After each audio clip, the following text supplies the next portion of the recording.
So this is the bigger problem for most of the people, dosto.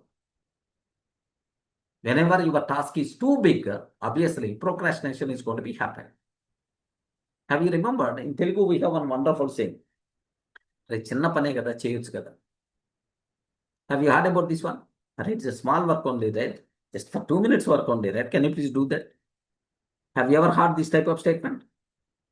Yes, sir. Yes, sir. Yes. Small work. If it is a small work, our body, our mind, easy to take. Starts easy to start. Okay, sometimes what will happen is your kid is always telling, or otherwise you always telling, your manager asks her, can you please do that work?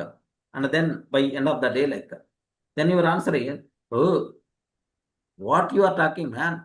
It's a big task. How it's going to be completed within 1 or 2 hours? Bigger task, man. 10 days, 20 days time is going to be happen. I can't do that. I can't do that. Have you observed your body, your mind resisting to do that? Have you ever observed?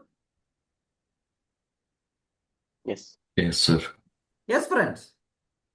It's a very, so it's a bigger kind of thing. Then automatically we are always going to postpone. That is one reason. For that, what is the solution is divide. Okay, the task into small pieces. Divide the task into small pieces. Concentrate only small task.